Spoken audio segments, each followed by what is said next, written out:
Hey guys, and welcome back to our channel. I'm Chris, And Ralph, and so it's been a while. yeah, for like 2 months, It's been about 2 months since the last time that we did a video, which is Shang-Chi which was the review. Shang-Chi movie review.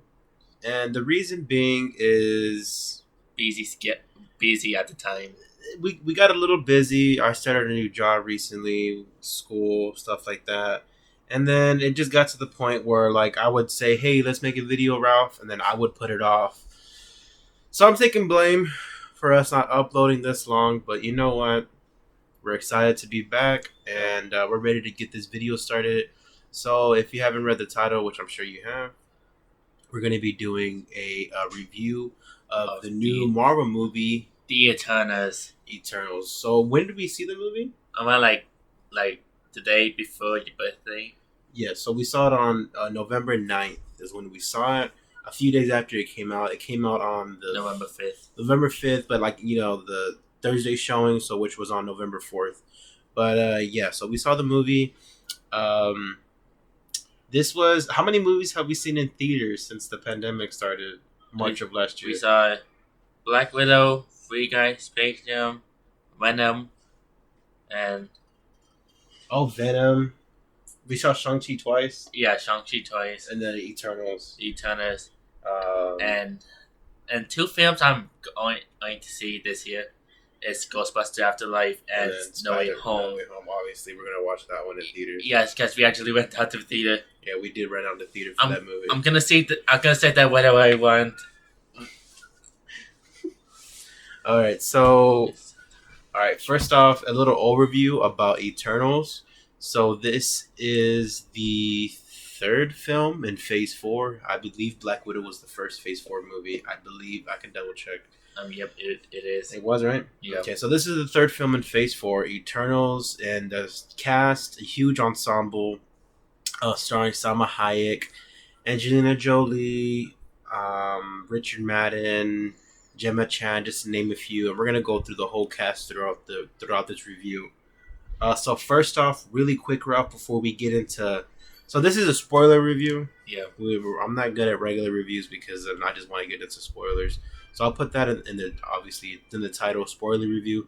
So if you haven't seen it, right, Ralphie? go check it out. Go check it out. Don't watch this first. You go watch the movie, and then you can come back and watch this video. And avoid some spoilers at the thumbnails or the title. Yeah, like there was a few videos, like when I would go on YouTube and just browse, about like a day or two before the movie even came out, people had already had like clips of the movie from the theater from like different parts of the country or like throughout the world. And I wasn't spoiled at all. Honestly, I wasn't spoiled at all. It was just thumbnails of them like in action fighting deviants, which is nothing major. I mean, it's in the trailer. It's not like that was anything, a big spoiler or nothing. So I wasn't spoiled coming to this movie. Were you spoiled, Rob? No. At all? No. That's good. All right, so before we get into the big spoiler review, what are your first thoughts after we left the theater? So my first thought is the movie wasn't that bad like people claiming it is. Yeah, the critics and a lot of the critics are really going in on this movie. Yeah. I don't see what the problem is. A lot of the issues that people are having, I didn't have any of those issues. There were a couple of things. I mean, the movie's not perfect, but I mean, I'll get into those later. But they're nothing major. All right, what else, Ralphie? What else? And it's kind of worth it to go check out. Yeah.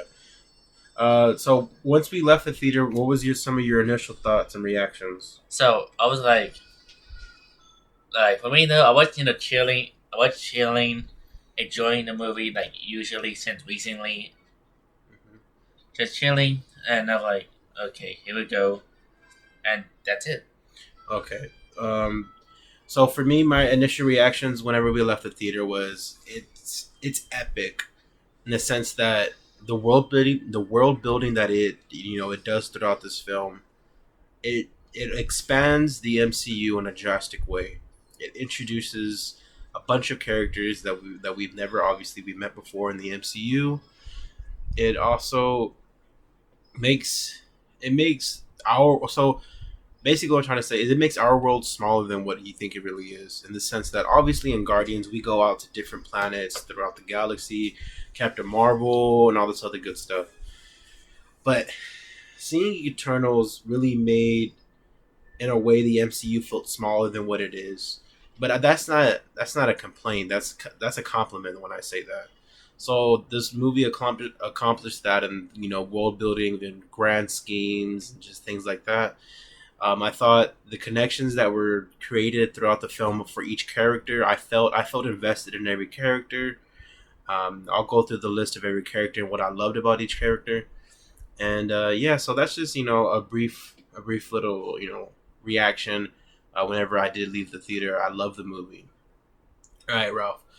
So first off, whenever this movie starts off with a role, like there's Yeah. a sequence. There's taught like it's showing like a bunch of like a title sequence at the Yeah. beginning of the movie, kind of like Eternals, and sort of just a brief like of from thousands and thousands of years ago, sort of like the crawl, Yeah. that we see in the front of Star Wars movies, but it wasn't going up. It was just text, right? Yeah. Okay. And I was trying to read the whole thing, but unfortunately, they didn't have a chance to read the entire thing. Yeah, it was a lot that you had to read, but I mean, luckily, I'm a fast reader, but it is what it is. At least I had to wait for Disney Plus to read out the whole thing. It's okay. All right.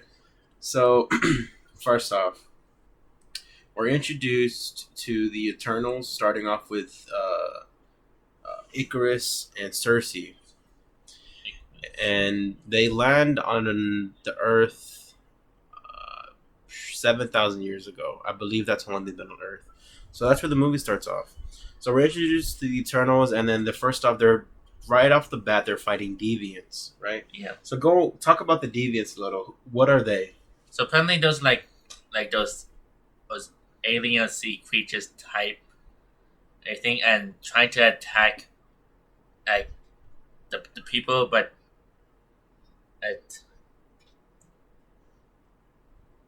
Like they're just like attacking people, right? yeah, until they came to stop them. Yeah. Okay.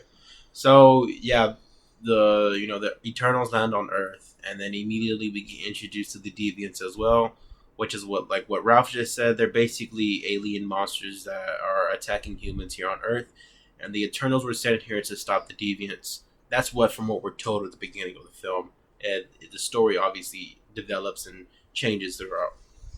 So first off, let me go through the Eternals one by one, and how we're introduced to them. There's a beautiful fight sequence between the Eternals and the Deviants. We get to see every single power that every Eternal has, right? Yeah. We get to see Thena, and how she uses basically her spear / swords. Gilgamesh, his power. Let me just pull up the cast.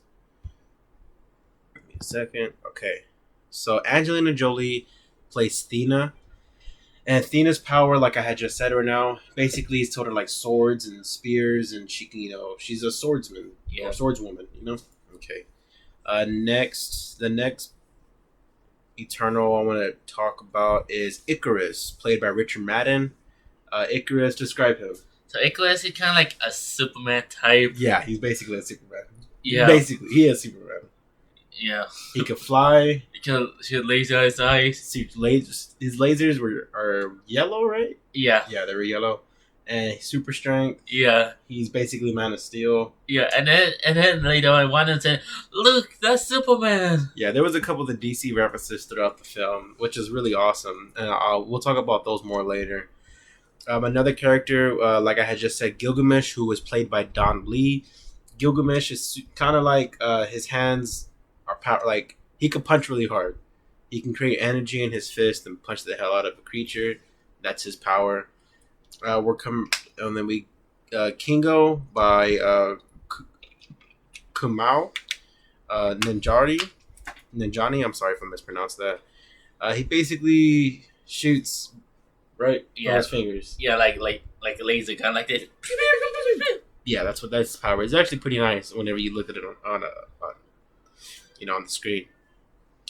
We get introduced to Makari, played by Lauren Ridloff, and she's the speedster of the group, right? Yep.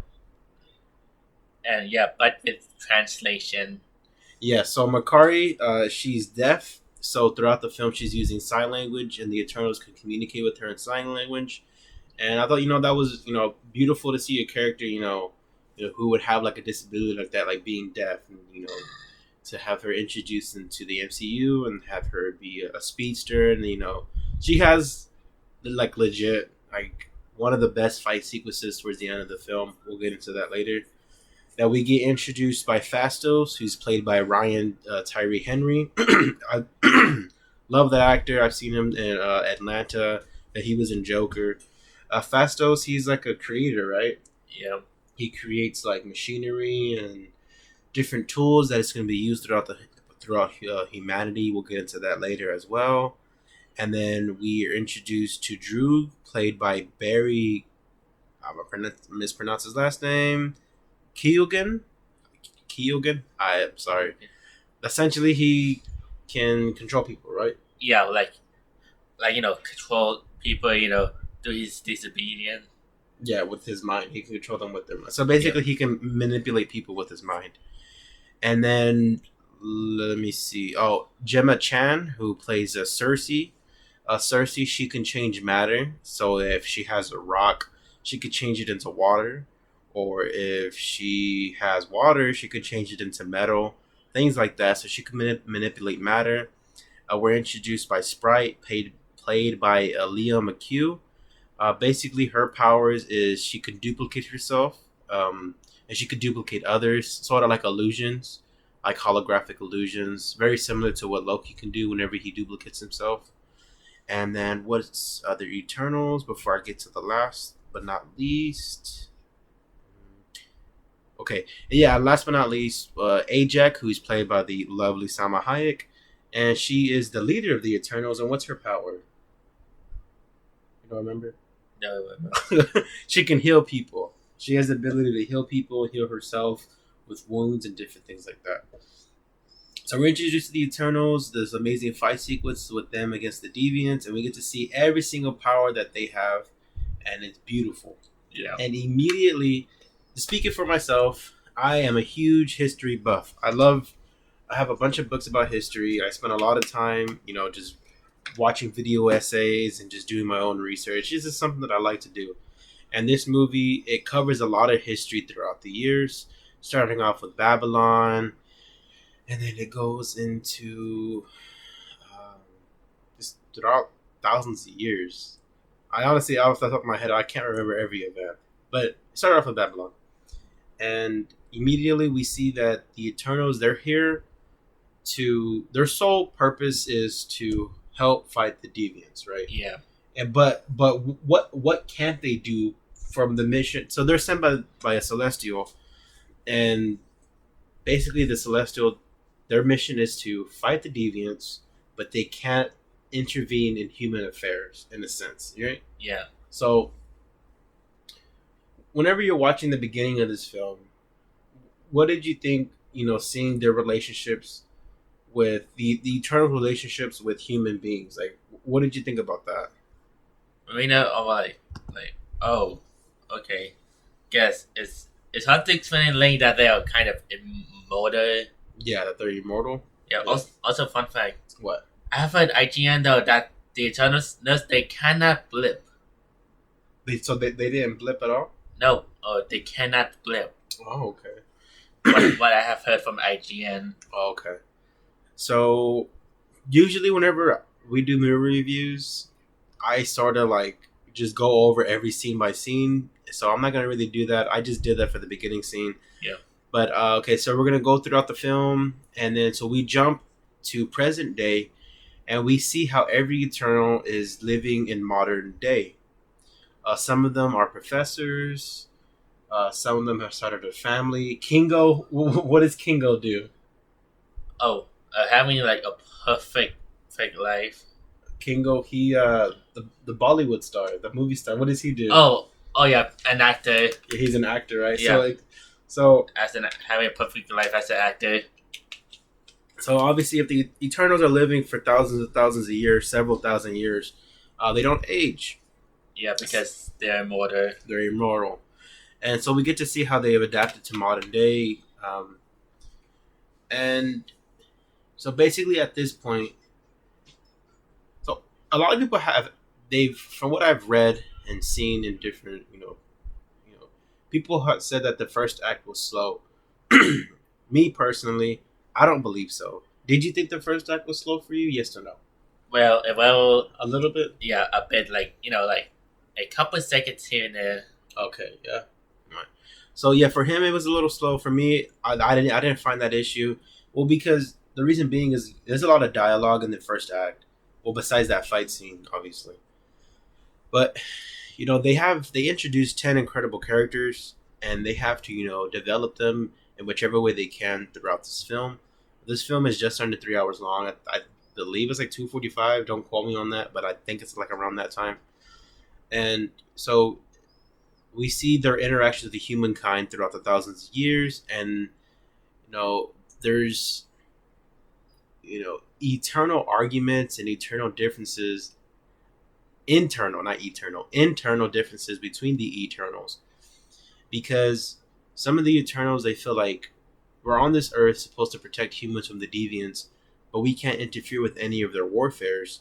But we're seeing humans kill each other throughout thousands of years, war after war, and we start to see some rift between the Eternals, correct? Yeah. And so seeing that we're introduced to these characters, and then we see that they're a family, they love each other, but Yep. they have differences. So tell me what your thoughts about that dynamic and like that part of the story. Okay. So, what about I said again? No, just like seeing them argue. Like, what are your thoughts on that? Because they're like immortal and they live Yeah. forever. So, did you like that, seeing them like have differences, or what did you think about that? So they were like, all right. Right? Yeah. Like seeing them argue. Yeah. So there's a particular scene where there's a battle going on. It's in Mexico, where this scene takes place. Oh, southern Mexico, and basically, so the conquistadors are attacking, the Aztecs, and Droog is seeing all this happen. And like I said, Droog's power is that he can manipulate people and control their minds. So he's like, I can't take this anymore. I have to do something. So he stops the battle for a brief moment, and that's the first time that we really see a rift between the Eternals. Icarus, played by Richard Madden, he tells Droog like, you can't do that, and they kind of like they get in a brief argument. And Ajax, Salma Hayek, she's like, you know what? We've been here for thousands of years. I can't control y'all anymore. We got to go do our own thing. Yeah. So that kind of like creates a rift, and they all go their separate ways. Some of them together, and it's not that they don't hate each other, but it's just that we needed to spend time apart, right? Yeah. Like kind of like move on. Right? So Icarus and Cersei, they were dating for thousands of years. Yeah. And then they broke up, and then Cersei, now she's dating the actor Kit Harington. What's his name in the movie? Forgot. Black Knight. Yeah. Okay. I think so. The character's name is going to end up being Black Knight. I forget his first name. I'm sorry. I'm not too well versed in the Black Knight world. But yeah, so we're just to see their relationship with humans and things like that. Okay, what else can we talk about? Give me one second. So yeah, on the Black Knight though, it kind of reminds me that the one mission on the Lego Marvel's was game. Okay, on the night section. That I didn't play. So go into details. Okay, from what you know, what is Black Knight? Who is Black Knight? So Black Knight is like a knight has like black armor. Okay. And that's basically what the whole premise is. The Black Knight. Okay. So he has the sword that's passed down to him from generation to generation. Yeah. And he's obligated by blood to take over the sword. Yeah. Okay, so that's Black Knight. All right, so what else can we get into? Okay. All right, so now we're going to get kind of into the second act of this movie and the things that I like about, well, leading into the second act. Cersei, Sprite, and Cersei's boyfriend. I'm gonna call him Kit Harington because I forget the character's name. Black Knight. I call him Black Knight. They get attacked by a deviant, and supposedly, to their knowledge, they thought that the deviants were destroyed. Hundreds of years ago, thousands of years ago. And so they get attacked, and then they get help by Icarus, Icarus Superman, and that sort of like sets off, the basic motions of the story that okay, we were attacked by a deviant. We got to get the band back together to fix this and figure out like what we can do, and we got to stop them. So next they go to South Dakota, and what happens with Ajax? Salma Hayek. This Ajax. Okay, so when I went to Ajax though, but she was outside laying. She was dead. Yeah. Okay. Ruffy, that's not funny. Yeah, not me to describe it. Just say dead. Oh my gosh, bro. We should. Okay, so they go to Ajax's house, and then what happens? So they found her dead, though, and they're wondering, wait, what happened? So, yeah, and also, the Deviant has Ajax healing powers. Yeah. So yeah, they're wondering, wait, how does that happen? Oh yeah, so Sprite, Cersei, and Icarus, they find Ajax dead, the leader of the Eternals, and from what they can see, they see that she was killed by a deviant. At this point, this is what we think that happens. Yeah. All right, so that sets off the story, and now they have to take it upon themselves to go and gather the rest of the Eternals because now they've all gone their separate ways. So the second act is basically gathering the band back together and seeing how every Eternal and how they're living their life. So Gilgamesh and Thena are together in Australia. Australia.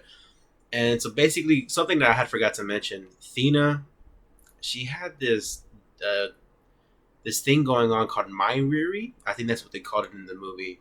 And essentially, she would have these episodes where she would kind of she would blank out, and she would start attacking the Eternals and try to kill them. And, Ajax wanted to stop her and basically erasing memories to solve this problem, but, the Eternals were split. So Gilgamesh took it upon himself that he said, okay, I'll take Thena, and I'll overlook her and just make sure she's okay. And if she goes berserk, then I can do what I can do to stop her. You okay? Yeah, I need to sneeze. Huh? I need to sneeze. Oh my gosh. Sorry about that. He had to sneeze. Yeah. Okay. So now they're getting the band back together. Kingo, like we had said, he's a Bollywood star, right? Yeah. Okay, so talk about his grandfather stuff. So Kingo has been a Bollywood star for about 100 years. Basically. Yeah. So explain that process. So, when he became a Hollywood star, like, throughout film, like, 1950s films, 60s, 70s, 80s, the 90s, 2000s films that he in throughout, like, a lot, from black and white, like soundless time to colors. Yeah. And all that. All that time? Yeah. So basically, like, Kingo he's a movie star in Bollywood, and he's basically playing himself, but he's playing himself with a mustache. Yeah. He's playing himself with different facial hair. He's his great-great-grandfather. He's his great-grandfather. He's his grandfather. He's his dad, and he's him. So he's basically like just like hide his identity. He loves the fame, and he's trying to hide his identity by playing his grandfathers and stuff. So I thought that was pretty neat. And Kingo, before we move on from him, he's sort of like the comic relief of the movie, right? Yeah. He's the funniest. Right? Yeah. To me, he is, right? What? What happened? So yeah. What happened? Say it. That's one thing that I have to go to the lobby. Which one? The scene that I have to left middle of the film. Oh, whenever they tell him that Ajax died? No. The scene that I have to left. Oh yeah, that's later on. After we're jumping ahead. So they go and gather Kingo, and then what? Who's next? Get Kingo, and then they go and get Droog, who's running kind of like this village in South America, I believe. And right there is when they have a run-in with the Deviants, and the Deviants they end up killing, sadly, Gilgamesh. And that was a really sad part of the movie. That's the part, one of the few scenes that got me, because Gilgamesh, he's overlooking Thena, right? Yeah, he's like taking care of her. Yeah, and they care for each other and they love each other, especially like how she loves him because of how long he's been taking care of her. Yeah. He dies, and now the deviant has A head with a voice. a head with a voice, and he takes his power. Yeah. So the deviant took Ajax's power, and now the deviant took Gilgamesh's power. So looks like the deviant, if it gets every single Eternal, how much he get evolving. Mm-hmm. If it took down every single Eternals. Yeah. So, for this being the second big fight scene of the film, what are some things that you liked about this fight scene? So I like at the moment when, what was her name again? When she turned one of the deviant into a tree. Cersei, yeah. She turned one of the deviant into a tree. Yeah. What else? And then like, do you film this already? Yeah, I already filmed it. Oh yeah, so Kingo, he has his assistant with him, his Alfred, like they had said in the film. Yeah. Who is, let me look for the character, Kuran. Yep. Played by Harish Patel. And he's basically Kingo's cameraman, follows him throughout the movie and films him. And their dynamic is really nice and sweet, and I really like how they interact with each other. Okay. Oh, I also just skipped a huge part of the movie. Yeah. So, Cersei. So basically, Ajax has the ability to speak to the Celestial that sent them on their mission, but she's the only one that can do it. But then after she dies, she basically has this orb come out of her, and then gets put into Cersei. Now Cersei has the ability to talk to the Celestial, right? Yeah. So, witches, we actually got a big glimpse of him on the Guardians of the Galaxy. Mm-hmm. Oh, whenever they,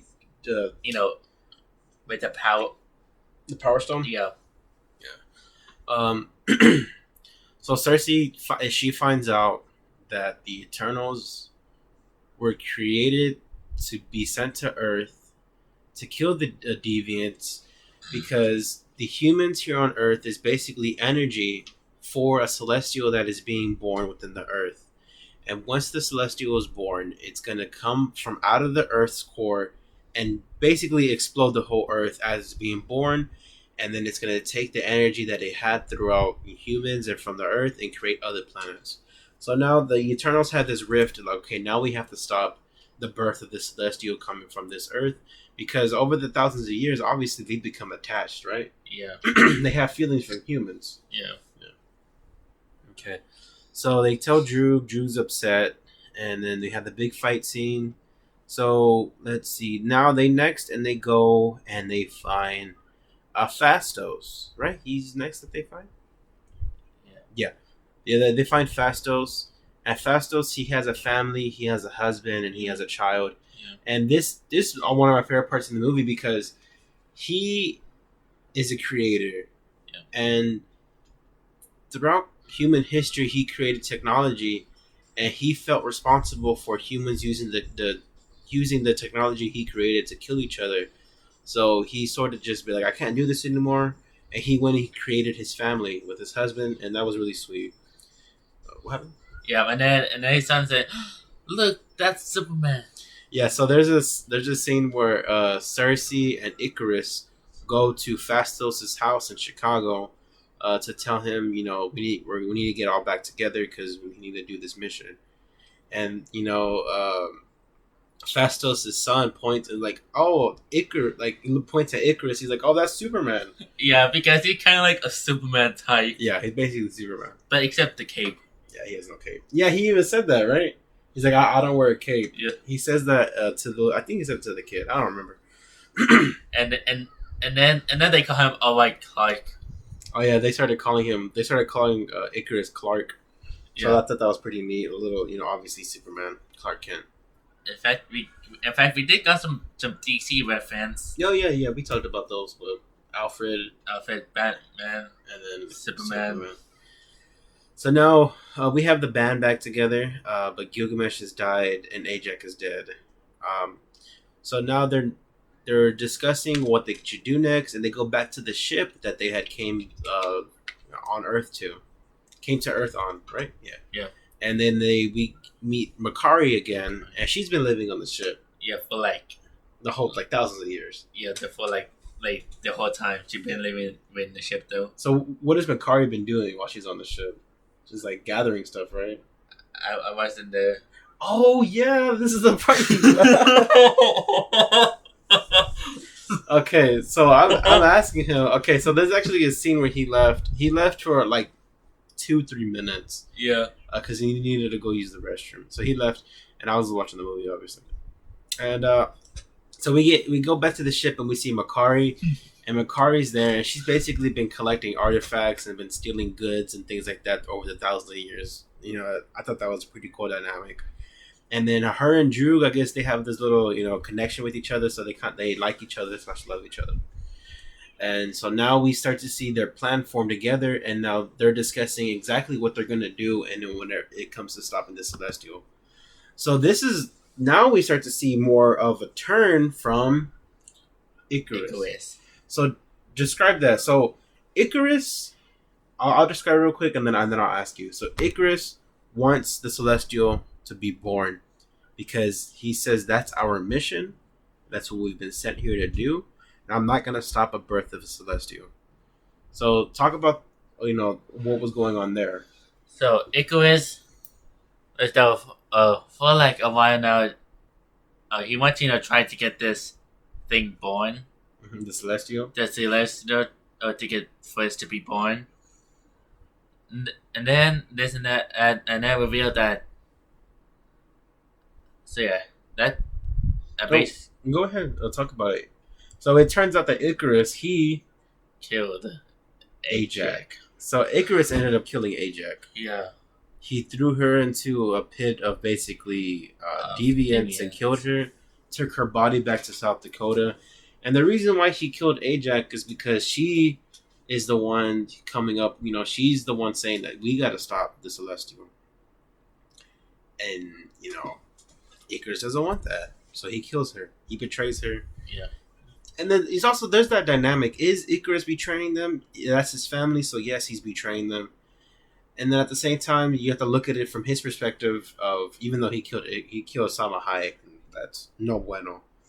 But you have to look at it from Icarus' perspective of he's doing his job from what they were sent here to do. So there was a whole dynamic, and that's one of my favorite parts of the movie. Is Icarus honestly is probably in my top 3 characters from this movie. Because I wasn't, me personally, I was not expecting him to be to turn, or to not, so they ended up killing Ajax. Yeah. Right. So, before we go further into describing the story, who were some of your favorite characters? Who's your top 3 Eternals? Let me pull up the cast. Okay. Top 3 Eternals. Go. Who are they? Let's see. So Gilgamesh, Phastos, and Kingo. Those are your top 3? Yeah. Okay. Who's your favorite of the 3? Kingo? Why? Yeah. Why is that? Yeah, because after you guys have an acting career though. Also wait, hold on. By the way, for the past 3 or 4 years, what's the key to start up directing or something? Yeah. Oh, like movies? Yeah. Yeah. Okay, so the Kingo, is he because he's funny and stuff? Yeah. Do you like his power too? Yeah. Yeah. Okay, my top 3 Eternals, I'm gonna go Thena, played by Angelina Jolie. I'm gonna go Icarus. And then I'm gonna go... Whew, this is tough, because... I want to say Droog. But then I want to say Phastos. I'll go Droog. It's because you said Phastos. So basically, so we can have 3 different characters that we can talk about. Yeah. So Droog, I feel like, is an amazing character because he shows that he cares about humanity. Yeah. Right. Yeah. Well, they all care about humanity. Just they show it in their different ways. But Thena was my favorite character. Angelina Jolie was amazing in this film. Yeah. And seeing her basically deal with this mental disease that she was having with the mind weary, and seeing how Angelina Jolie was portraying the sickness and how it was draining her body, and Gilgamesh had mentioned that they were attacked by a deviant, and that triggered her. It caused an episode for her attacking them, and she to me, she was just an amazing character, and I really loved Athena. I loved every Eternal, but Athena was amazing to me. Going into this film, I really wanted Ajax to be my favorite because I love Salma Hayek, but she wasn't in it that much. She was in it, but then like obviously her character died, so she wasn't in it that much. Yeah. Right? It's the whole second act. She's in it for like a scene or two, and I think. And then the flashback scene. The flashback scene to reveal that Icarus killed her. Yeah. And okay, so now Icarus turns on them, and he basically tells them like, either if y'all get in my way, I'm gonna kill y'all. I'm gonna make sure this Celestial is born. And then Kingo, he agrees with Icarus 100%, but Kingo says he's not gonna intervene because he loves his family. So going into the third act, now we have Phastos, Makkari, Droog, Cersei, and Athena facing off against Icarus and Sprite. So I want to talk about Sprite right now. So Sprite, basically, her character is, she's angry at the fact that she's a child, that she's a kid, because, you know, she's lived thousands of years and she's never been able to grow as an adult. She's never been able to really live that many life experiences because she's a kid. So I thought that dynamic that was portrayed throughout the film, it showed that she liked Icarus, but obviously since she's a kid, she can't be with him. So, she had a crush on him, and that swayed her to choose Icarus' side whenever, he basically drew a line in the sand. He's like, you're either with me or you're against me. So we have Icarus and Sprite together. They went off to go and make sure the Celestial was born. Those two go off to make sure the Celestial was born. Okay, so now we go into the third act, and we have an amazing fight scene between all the characters that I had just mentioned. So talk about this fight scene real quick. So yeah, the fight scene that they trying to stop Icarus and Sprite from getting what's the thing? Born, the Celestial born. From the Celestial born. While Athena tried, to do something with the weapon. What the creature name again? Deviants. Deviant, yes. So Selena had to do something with the Deviant. Why are they trying to keep Icarus from making this thing born? Yeah. So we see basically Athena goes one-on-one with Icarus for a bit, and then he gets away. And then we see Phastos, Makkari, and Phastos and Makkari are going toe-to-toe to Icarus. And Phastos, honestly, surprisingly to me, because since his power was creating, technology and different engineerings and all that, we up until this point we never saw him physically fight anybody. So to see him use his technology to tie down Icarus and to do what he can to hold him back, I thought that was pretty dope. And then Makkari, like I said earlier, the best fight scene in the movie. So talk about Makkari versus Icarus. Okay, Makkari's right there. She's the fast one. So we try, going, this and that to distract Icarus. Why are Phastos to chain down Icarus. Yeah, hold him down. Yeah, to hold him down. Yeah. So like Makkari, she basically becomes like a pinball machine and starts knocking the hell out of Icarus. And also, I liked how they portrayed a speedster in this film. Usually, they do these sequences where to portray the speedster's speed, they slow down, they freeze time, and then they have the speedster go and do stuff. Even though I'm pointing that out as an issue, I don't have that issue with like Quicksilver and The Flash. No, not The Flash. Oh, Quicksilver and Days of Future Past. Oh, yeah. I thought that worked really well. And then his sequence in Apocalypse I thought that was really great too. But to see a speedster be fast in live action, in full time, I thought that was pretty cool. Droog, basically the original plan was to have Droog go and put the Celestial to sleep. But Droog was knocked out by Icarus, and we thought that he was killed, so that's what set off Makkari to go and fight Icarus herself. But Icarus, he's too strong. He overpowers them. Angelina Jolie, Athena gets tied down by the deviants, but she ends up killing the deviant with ease. That is one of my issues with the movie. It's not major. It's not major, but I do want to point this out. I felt like the deviants they weren't fleshed out to where I felt anything towards the deviants whenever they were taken care of. So I also forgot. I also just overlooked this. The deviants were created by the Celestials as well, but they went haywire, and then now they prey on humans. So that's a little backstory on them. But she handles the deviant pretty well, and then now Athena's fighting Icarus, but he's too powerful. And Cersei, now that Droog is kind of put to the side, Cersei, she needs to go and change the matter of the Celestial, right? Yeah. Okay, so what happens there? What does she do? So, she's trying to. She's trying to change the matter. Change the Celestial. Change the Celestial. Trying to demand it, but she's changing it to like marble. When she puts her hand there, right? Yeah. And then there comes a point where her and all the Eternals basically join powers together so that she can finish turning the Celestial into marble and stop the emergence.